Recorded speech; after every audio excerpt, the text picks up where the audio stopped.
ቤተሰቦቼ እንደ ህልማቸው ኢየሩሳሌምን እንዲሳለሙ እፈልጋለሁ ስትሉን ለነበራችሁ መልካም ዜና በኢየሩሳሌም ቅዱሳን ቦታዎችን በማስጎብኘት በብዙዎች የተመሰገነው መታደል አስጎብኝና የጉዞ ወኪል አሁን ደግሞ ለፊታችን የጌታ ኢየሱስ ክርስቶስ የልደት በዓል ወደ ኢየሩሳሌም ለመጓዝ ቀጠሮ ይዟል። ጌታ ኢየሱስ ክርስቶስ ከተወለደበት ከቤተልሔም እስከ ጎልጎታ ከገዳመ ቆሮንጦስ እስከ ገሊላ ባህር ከዮርዳኖስ እስከ ጌቴሴማኒና የታቦር ተራራን ጨምሮ ሌሎችም በርካታ ቅዱሳን ቦታዎችን እንጎበኛለን። እናትና አባት ለሚልኩና ጥንድ ሆነው ለሚመጡ ልዩ ቅናሽ አለን። ውስን ቦታ ስለቀረን አሁኑኑ ቦታ ያዙ። ለተጨማሪ መረጃና ለምዝገባ በ0964 08 08 08 ወይም በ0912 64 10 00 ላይ ሃሎ ይበሉን። መታደል አስጎብኝና የጉዞ ወኪል።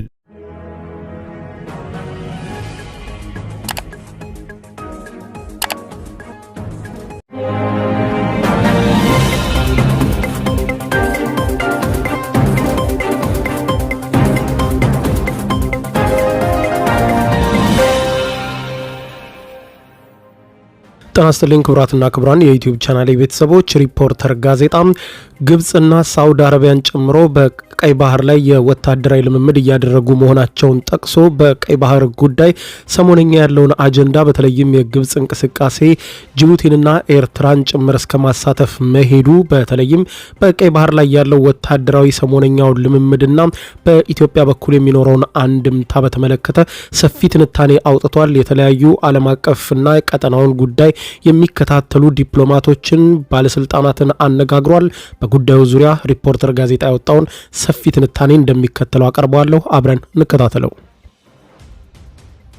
እንደ አውሮፓውያን አቆጣጠር በጃንዋሪ 2020 የግብጽና ሳውዲ አረቢያ ሞርጋን 16 የሚል ስያሜ የተሰጠው የጋራ የጦር ልምምድ ማድረግ መጀመራቸውን አስታውሶ ዘገባውን የጀመረው ሪፖርተር ጋዜጣ በግብጽ የቀይ ባህር የውሃ ክልል የተደረገ የባህር ኃይል ወታደራዊ ልምምድ እንደነበረ በጊዜው የተዘገበ ሲሆን በሁለቱ ሀገሮች በቀይ ባህር ድንበራቸው በደሴቶች ይገባኛል ከመወዛገብ ወጥተው ወደ ወታደራዊ ትብብር መዞራቸው ጎልቶም ሲነገር ነበር ብሏል።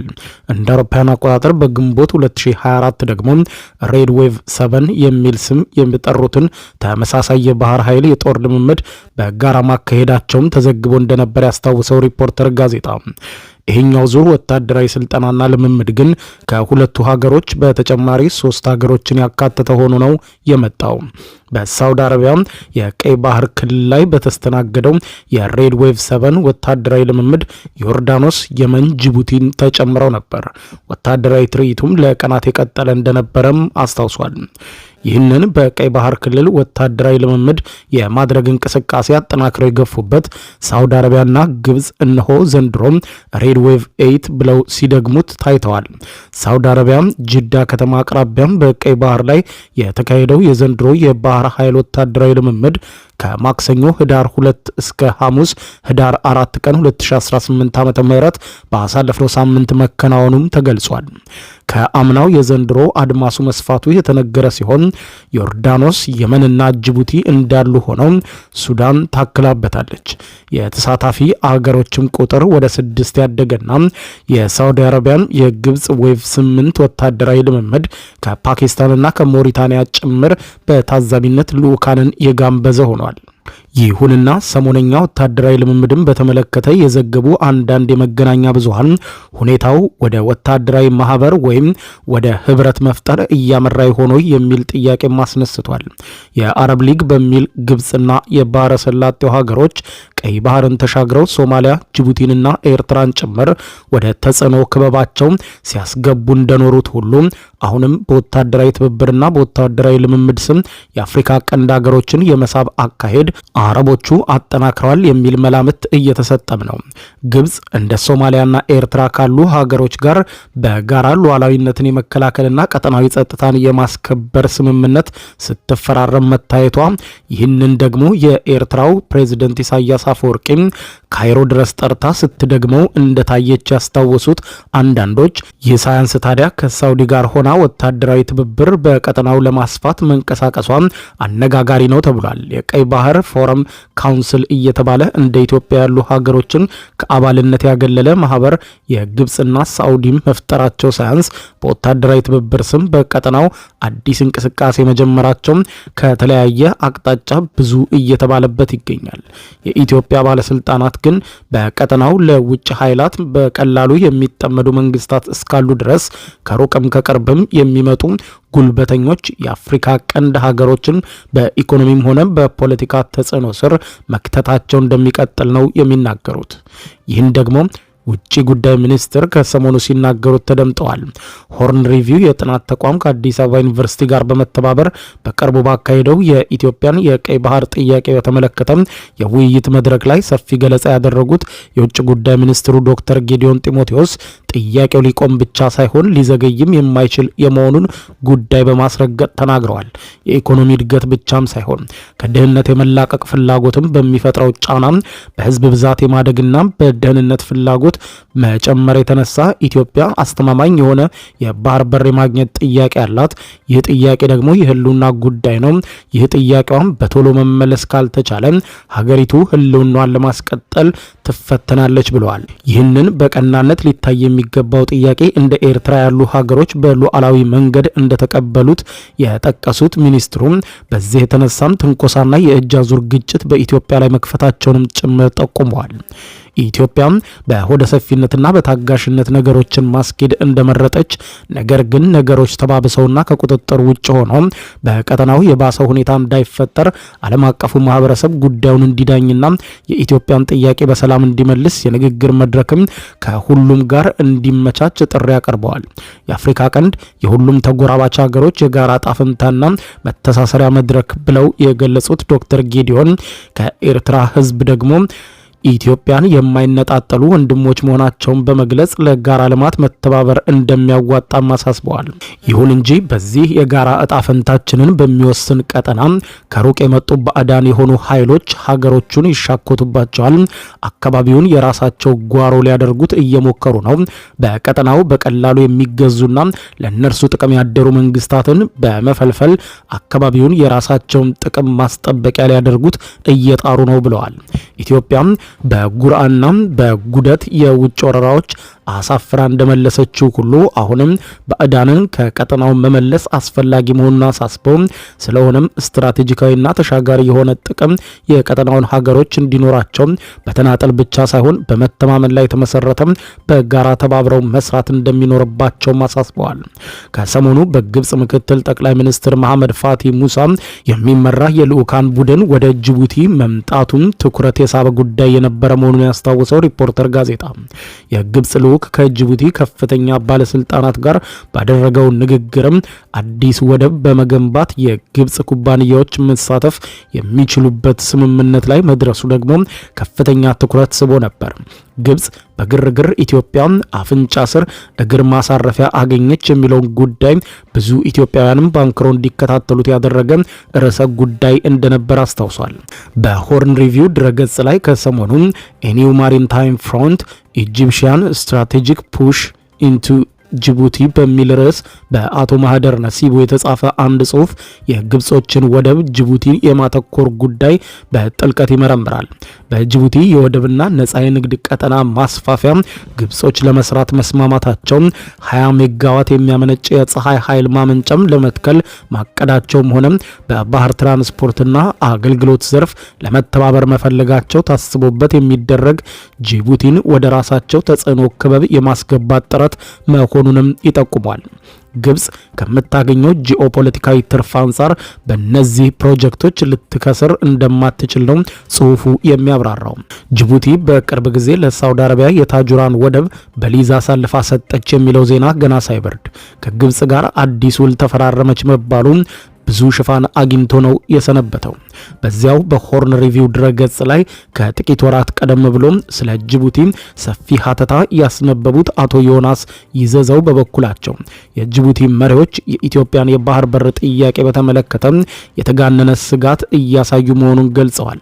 የሀገሪቱ ፕሬዝዳንት ኢስማኤል ኦማር ጊሌ እኛ ክሬሚያ አይደለንም የሚል ንግግር ማሰማታቸውን የጠቀሰው ሀተታው ኢትዮጵያ ከንግድ ወደብ ውጪ የባህር ኃይል ማስፈሪያ የባህር በር እንደማታገኝ መናገራቸው አንዱ የተጋነነ ስጋትን መነሻ ያደረገ እርምጃ መሆኑን ይጠቁማል። ጅቡቲ ብቻዋን የአሜሪካ፣ የፈረንሳይ፣ የቻይና፣ የጃፓን፣ የእንግሊዝ፣ የጣሊያን፣ የህንድ፣ የሩሲያ፣ የሳውዲ አረቢያን ጨምሮ የበርካታ ሀገሮችን የባህር ኃይል መርከቦችን ያስጠለለች ሀገር መሆኗን ዘገባው ይጠቁማል። ጅቡቲ የእነዚህን ሁሉ ሀገሮችን ጦር ስታስጠልል የሉዓላዊነት ስጋት ያልፈጠረባት፣ ነገር ግን ጎረቤቷ ኢትዮጵያ የባህር ኃይል የማሰፍርበት ቦታ ይሰጠኝ ስትል መጠየቋ የሉዓላዊነት አደጋ የሚሆንባት ለምንድን ነው በማለት ጠጠር ያለ ጥያቄ ያቀርባል። ኢትዮጵያ 95 በመቶ የወጪና ገቢ ንግድ ሸቀጧን በጅቡቲ እያሳለፈች ለጅቡቲ የሉዓላዊነት ስጋት የምትሆንበት አንዳችም አመክንዮ እንደሌለ ያስረዳል። የሶማሌላንዱ ተንታኝ ጉሌድ ዩሱፍ ኢዳን በቅርቡ እንደተናገረው ከሆነ ዋና የኢኮኖሚ ገቢውን ለኢትዮጵያ በሚያቀርበው የወደብ አገልግሎት ላይ የመሰረተ እንደ ጅቡቲ ያለ ሀገር የኢትዮጵያን የባህር በር ጉዳይ በተመለከተ የሚፈጠር ማናቸውም አይነት የፖሊሲ ለውጥ መደንገጡ የሚጠበቅ ነው ሲል የጅቡቲዎችን ከኢትዮጵያ በተቃራኒ የመቆም መነሻ ሊተነትነው ይጀምራል።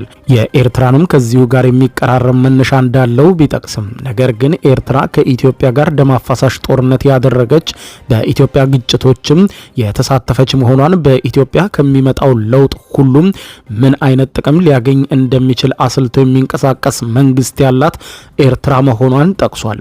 እንደ ኤርትራና ጅቡቲም ሆነ ሶማሊያ ያሉ ሀገሮች በኢትዮጵያ ጥያቄ ስጋት ቢገባቸው የሚጠበቅ መሆኑን የጠቆሙት አንጋፋው ዲፕሎማት ጥሩነህ ዜና በበኩላቸው ሀገሮቹን ለኢትዮጵያ የሚሰጡትን አጸፋም በኢትዮጵያ የመጣ ለውጥም ብቻ የተከተለ ነው ብለው እንደማይቀበሉ ግን ጅቡቲ ምሳሌ አድርገው ይናገራሉ። በተባበሩት መንግስታት ድርጅት ተመድቤ ስሰራ አንድ የጅቡቲ አምባሳደር ወዳጅ አፍርቼ ነበር። ሰውየው ባልተለመደ ሁኔታ አልኮል የሚጎነጭም ጭምር ነበር። በተደጋጋሚ ስናወራ እኛም በእናንተ ላይ ያለንን ጥገኝነት መቀነስ ነው ያለብን ይለኝ ነበር።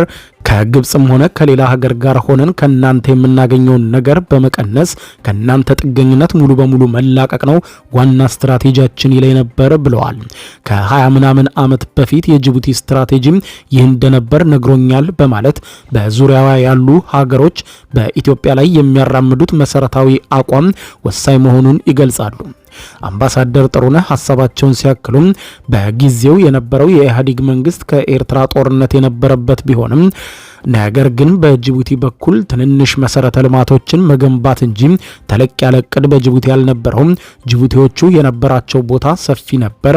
ያን ጊዜ ሰፋ ያለ ነገር በጊዜው መጠየቅ ይቻል ነበር። ጅቡቲዎቹ በቅርቡ የሰጡንን ወደብ እሺ ብለን ተቀብለን ብንይዝ በኔ ግምት ምንም የሚጎድልብን ነገር የለም በማለት ያስረዳሉ።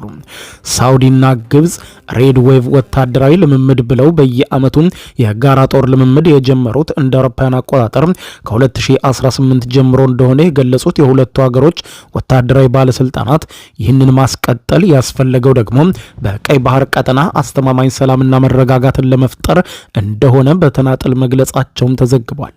የግብጽና የሳውዲ ወታደራዊ ባለስልጣናት የጦር ልምምዱ የቀይ ባህር ተጋሪ ሀገሮችን የባህር ደህንነት መከላከል አቅም ለማጎልበት የሚያግዝ እንደሆነ ሲናገሩ ተደምጧል።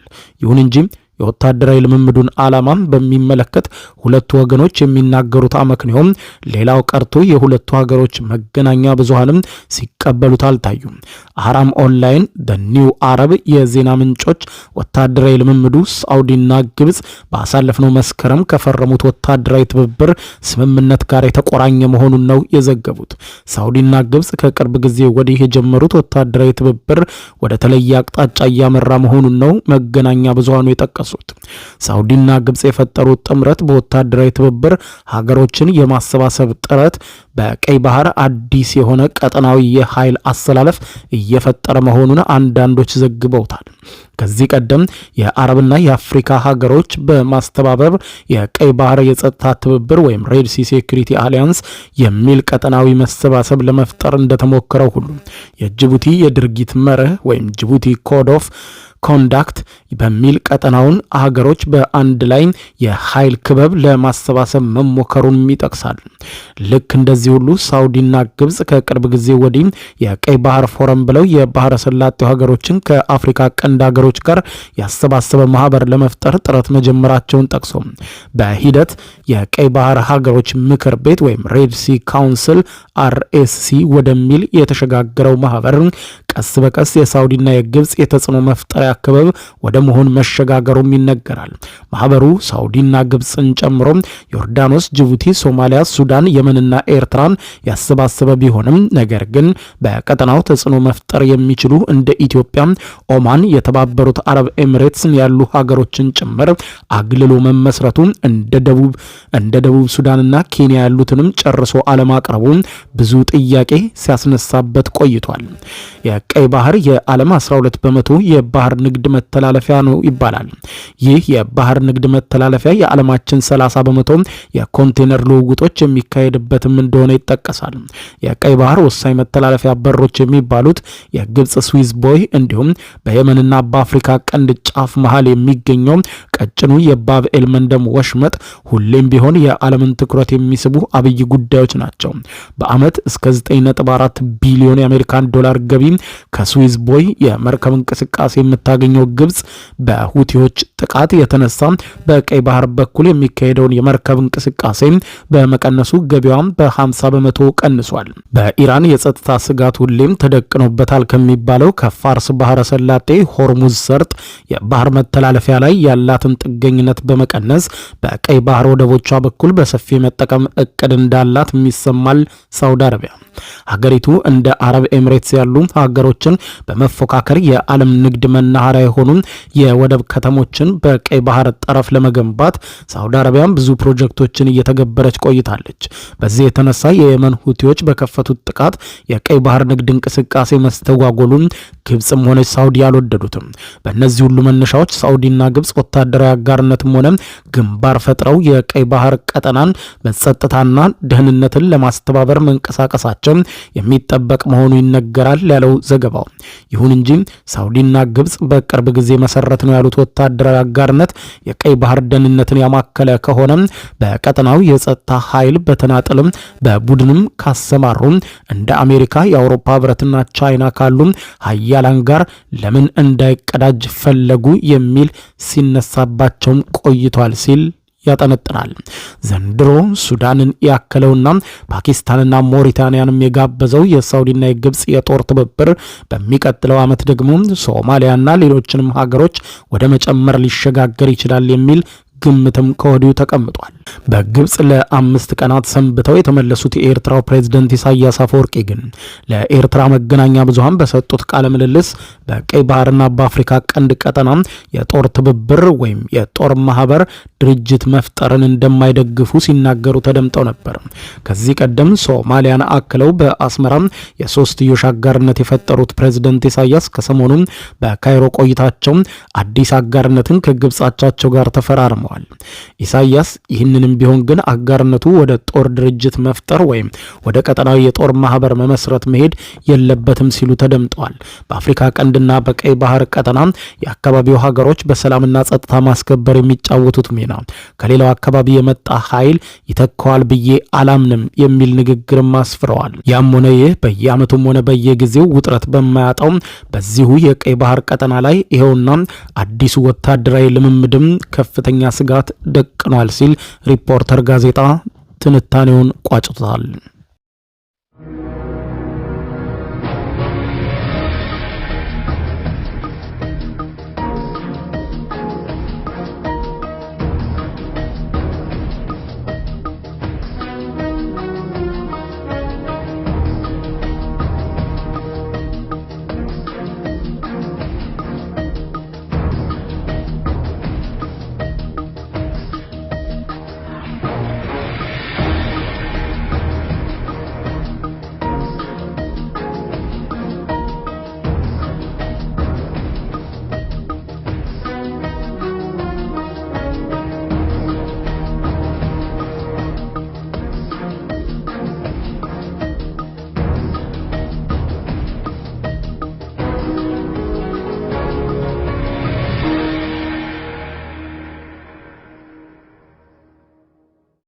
የዩቲዩብ የስኬት ሚስጥሮችን በዝርዝር የያዘው የአቤል ብርሃኑ የወይኗ ልጅ መጽሐፍ ሁለተኛ እትም በገበያ ላይ። ዩቲዩብ ለመጀመር በአጭር ጊዜ ስኬትን ለመቀዳጀት አስበዋል?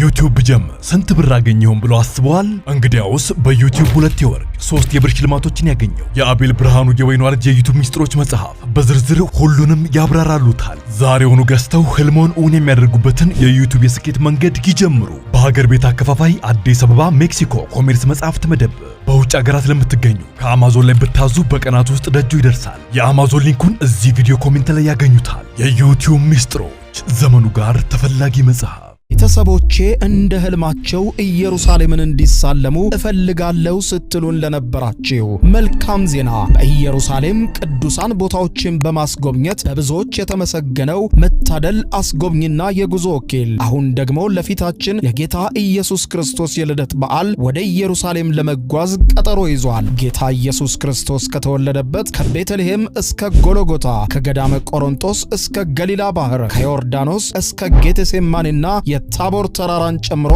ሌሎችም በርካታ ቅዱሳን ቦታዎችን እንጎበኛለን። እናትና አባት ለሚልኩና ጥንድ ሆነው ለሚመጡ ልዩ ቅናሽ አለን። ውስን ቦታ ስለቀረን አሁኑኑ ቦታ ያዙ። ለተጨማሪ መረጃና ለምዝገባ በ0964 08 08 08 ወይም በ0912 64 10 00 ላይ ሃሎ ይበሉን። መታደል አስጎብኝና የጉዞ ወኪል